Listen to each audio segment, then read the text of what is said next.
So today's Daily Bagel Show looks a little bit different.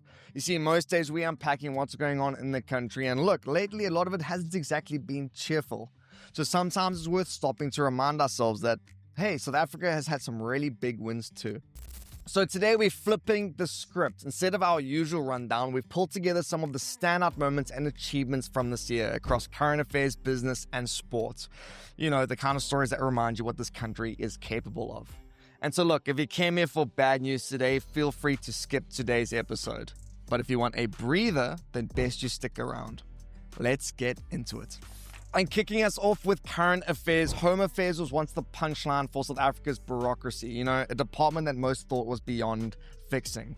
But this year, it seems to have turned a corner. Over 306,000 backlog visa applications have been cleared, a record 3.6 million smart IDs produced, and digital partnerships are expanding to let people apply through their apps. Not to mention these tamper-proof passport stamps being rolled out to improve border security. Look, if this department can recover, there's hope that the rest can too. Tourism has roared back to life, with the sector set to support a record 1.9 million jobs by year end, surpassing pre-COVID levels. Now, domestic travel is absolutely booming, with spending projected at 445 billion rand this year, with foreign arrivals in April alone climbing nearly 20% year on year. While overall GDP contribution and international spend does remain below pre-pandemic highs, South Africa's G20 presidency this year is giving tourism a rare global spotlight, and the momentum is building. And let's not forget in the courts where the taxpayers dodged a bullet. The Western Cape High Court scrapped the finance minister's planned VAT hike, keeping the rate at 15%. Now, government conceded that there was no political support for the increase, a move hailed by many as accountability and action. Now, as a result of this, retailers and households get to breathe easier, and consumer spending gets a much-needed shot in the arm.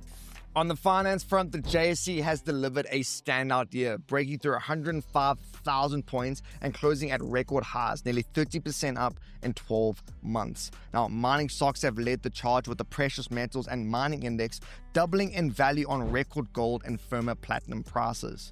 Now, interestingly enough, banks have also shown resilience, with the JSE Financials Index edging up more than 3% this year, adding breadth to the rally beyond resources.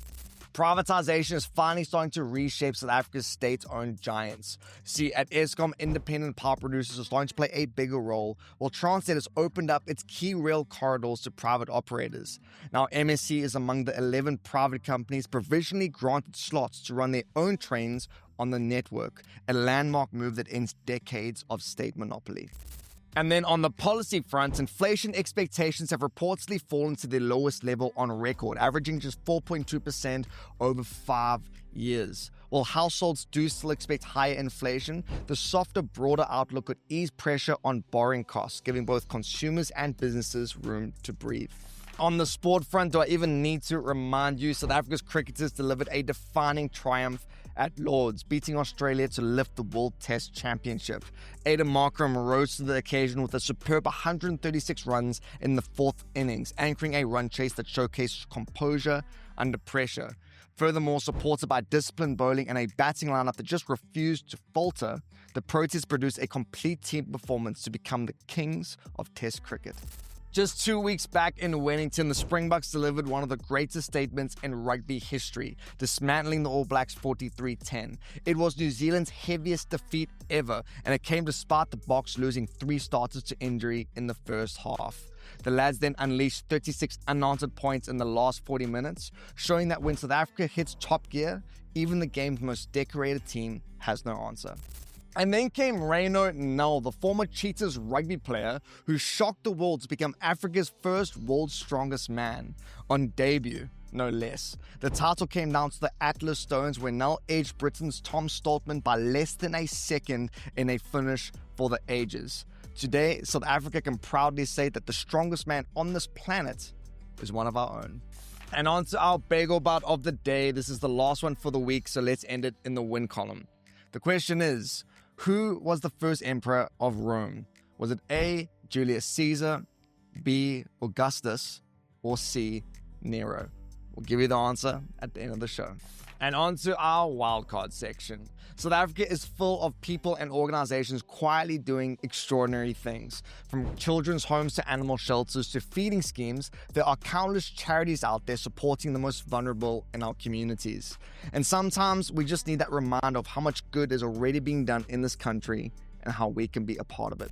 So to end today's show, I've decided to highlight one in particular, Live Village. Founded over a decade ago near Durban, Live gives orphaned and vulnerable children more than just a roof over their heads. Each child is placed in a home with a mother figure. They attend Live's own school and they're surrounded by a community built on dignity and hope. I personally haven't had the chance to visit yet, but friends of mine who have volunteered come back from Live all saying the same thing, that it's life-changing and that the team running it is truly doing God's work.